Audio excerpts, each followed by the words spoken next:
Good morning, students. Myself, Dr. Vijender Singh Tamar, Associate Professor in English. Presently, I have been posted at Government College, Gudar. In the series of video lectures which I am preparing, this lecture is meant for Class BA Part 2nd, Subject English Literature, Paper 1st, and the poem, particularly the last three stanza of the There is a pleasure in the pathless woods composed by Lord Byron have been taken in this video for explanation. As you know, in the previous two videos on this topic, we have completed this explanation of 1 to 6 stanza. In this video, we will take up stanza 7th to 9th. And this is the last video as far as the explanation of the poem is concerned. Now, something about the poet. As we know, George Gordon Byron is one of the 5 greatest romantic poets of English language. The other 4 beings Keats, Shelley, Byron, and Wordsworth and Coleridge. He is regarded as one of the greatest British poets and remains widely read and influential. He, from his birth, he was a revolutionary by nature, and he was a great champion of political liberty. He advocated liberty, and he himself took part against the Ottoman Empire for the fighting of political liberty of the Greeks. There he joined them, fought for them, and once he fell ill and he died. That is why Greeks regarded him as a national hero, though he was a British. As far as his personal life is concerned, he was very handsome, and he had of numerous love affairs, rumors of scandalous incest with his stepsister.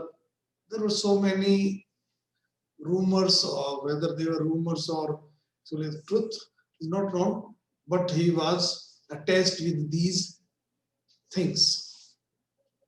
In 1815, he got married, but he could not settle with his wife, and they got separated after 1 year. And after that, Byron had love affairs with numerous a number of women, one after the other, the very public, which had loaded him with extreme praise, now called him a monster of wickedness. From a hero, he became a zero. He died in 1824. The poem, which is entitled There is a Pleasure in the Pathless Woods, as we have discussed earlier also in the previous 2 videos, is not a complete poem in itself. It is an extract or a part of the long poem. And the title of that poem is Childe Harold's Pilgrimage, composed by Byron. Byron traveled Europe, and he wrote in this book his experiences of the traveling. He published Childe Harold's first 2 cantos in 1812. In 1816, he published the 3rd canto, and the last and the 4th canto of the book was published in 1818. The poem, which is in our syllabus, forms the last 9 stanza of Canto 4. That is the end of the poem, end portion of the poem. And in this poem, the poet has expressed his love for nature. He has described admirably how he loved different objects of nature, sea, particularly forest and other objects of nature. Now, if we get the question of reference to context, we have to keep four things in view. First is we are to give the reference. Reference means name of the poem, name of the poet, and the source from which it has been taken and when it was published. For example, if we see this stanza which is in front of you, we can write these lines have been taken from Lord Byron's famous poem, There is a Pleasure in the Pathless Woods. The poem is not itself a complete poem, it is an extract from the longer poem entitled Childe Harold's Pilgrimage. It was published in 1818. This is reference. Now the context. Context means the background behind the lines. The poet has described his experience in that long book, and now in the lines before us, he is describing his love for nature, how he loved ocean, how he loved forest, etc., etc. So reference and context, and after reference and context, we are to give the explanation of the given lines. Now explanation. And I have loved thee. I means the poet, as the poem is a autobiographical in character. So here the poet himself states what he feels. Or in other words, the poem is a subjective one. The poet says he has a deep love for the sea, for the oceans. And my joy of youthful sports was on thy breast to be borne. Breast is surface, like thy bubble onward. Now, before we explain these two lines, we have to keep in mind that Lord Byron was a lame-footed person. He could not participate in other manly activities on the earth, but he was a great swimmer. And as a swimmer, he used to swim in the sea with great pleasure, or he enjoyed swimming. That is why he says when he died young, so we can say in his young age, his favorite sports was to swim on the surface of the sea, like the bubble onward, means as light as a bubble on the surface of the sea, he would like to swim. It is very fast, and he enjoyed, he feels delighted when he swam on the surface of the sea. From a boy, I wanted, means lustily played. He enjoyed playing with thy breakers. Breakers, sea waves, very high waves. He used to get extreme pleasure while he played and swim on the waves of the sea. He enjoyed swimming. He wants to say that swimming was his favorite sport and he enjoyed it very much. They to me were a delight. They means the sea waves, they gave him enjoyment, pleasure. It was a pleasurable activity to be in the company of sea waves. And if the freshening sea means more swelling sea, very stormy waves made them a terror, it created such kind of situation that the waves become very dangerous. It was a pleasing fear, though he also got afraid, but he enjoyed that fear.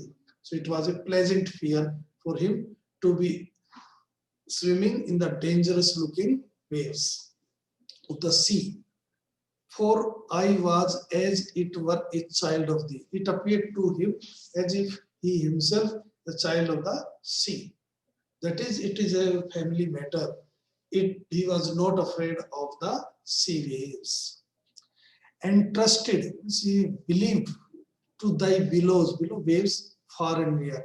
And he enjoyed and believed in himself and the sea, that he enjoyed far and wide, or swam far and wide on the sea, and laid my hand upon thy mane. See the metaphor. Laid on, placed, catch hold of it, thy upon thy mane. Mane actually is the neck of the horse. Here the sea has been compared with a horse. As a horse is controlled, or the rider sometimes catch, catches the hair in order to protect himself. In the same way, he says that he enjoyed as if he was riding a horse while swimming in the sea, as he has been enjoying now. Now there is a change. Previously, he was looking from a mount. Now, as if he is enjoying. So it is in imagination. He has come down and enjoying the swimming, his favorite sports. And we find that the poet has very beautifully explained his experience, his likes, his enjoyment in the company of sea. Now the next stanza. Now the poet says, my task is done. That is, he had a job when he began the Child Herald's pilgrimage, and that task was to complete the poem. Now it is completed. Task means his song has come to an end. My song has ceased, stopped. It has come to an end. That is, the poem has been written by him. My theme, the subject matter, has died into an echo. Now it has become part of the book. So it has become an echo. Whether it will be appreciated or not, it will be told, or it will be clear with the passage of time. It is fit, as he was very busy in composing this poem, so he had a kind of intoxication of the poem on himself, or under the impact of the poem. The spell should break, will come to an end of this protracted dream, protracted, long, prolonged, the dream on which, or we can say the time when he was composing the poem, must come to an end. Now he should become normal. The torch here, it is again metaphor, shall be extinguished with hath lit my midnight lamp. Here torch means inspiration. The inspiration actually come to an end. By midnight lit means started or inspired him. His poem to compose the poem, to write the poem, has now come to an end. And what is writ is written. What he wanted to write or what has been written is written. Now his task is finished. Now there will be no change in it. Would it were there. The poet wishes would have it been better than it is. But I am not now that which I have been. But the poet makes it very clear that he has undergone a change. He is now not the same person which he was when he started writing this poem. That a change has come into the personality of the poet. And my vision flit. Vision means my power of imagination is losing its strength. Less palpably, means it very clearly, it is clearly visible before me. That is, his power of imagination, which inspired him to compose, to write this poem, is now coming slowly and slowly towards an end. And the glow, that is the inspiration which in my spirit dwelt, is fluttering. That is also losing, fainted low. It's just as a flame which starts trembling and then after that it comes to an end. In the same way, the inspiration which inspired him to write this great poem is now slowly and slowly coming towards an end. The poet has described or has depicted his feelings in a beautiful manner. in a very effective way. Now the last stanza of the poem, farewell, a word that must be and hath been. The poet now bids farewell to the reader who has been in his company from the very beginning when he started writing this poem.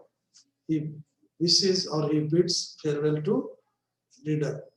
He says a word that must be very necessary. It is a necessary word and has always been very necessary word when we take or when we go somewhere or separated ourselves from somebody, we bids farewell.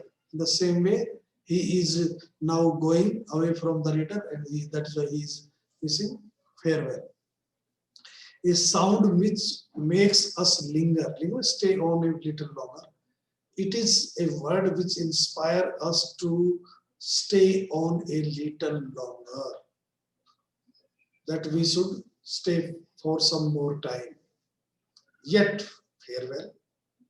Yet we have to say farewell, or again the poet wishes farewell or bids again farewell to the reader. E means you, who have traced the pilgrim to the sea. Followed. The poet says the reader who has followed him from the very beginning of the poem, that is from the start of the poem, which is his last scene. The idea is the poem, which has been entitled The Child Herald's Pilgrims, in which the hero or the pilgrim, naturally the poet himself, describes or depicts his feelings from first line. Now he is coming to the end of the poem. So he says he has come from beginning to end, and the reader has also been following him. If in your memories dwell a thought which once was his, he says if the reader has retained even a single memory, single idea, which has been the idea or memory of the child herald's hero, that is the poet himself, if on is swell, a single recollection, if you can have in your brain, in your mind, even a single memory of all the things and activities which or ideas which he has experienced during his voyage.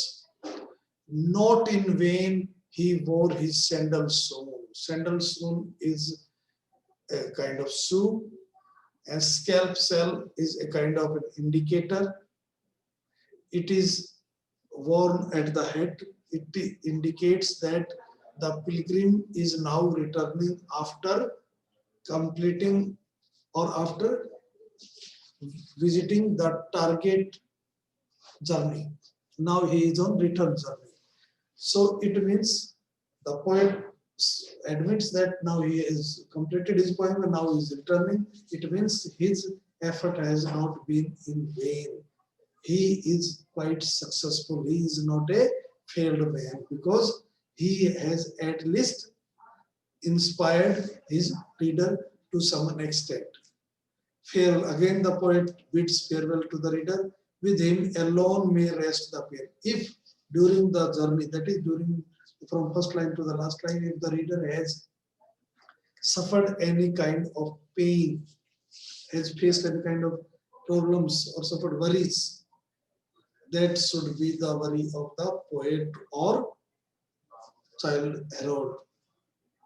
If such were there with you, if anything has happened with you, the mortal of his strain, moral of his strain song, the moral of his song should be of the poet. The idea is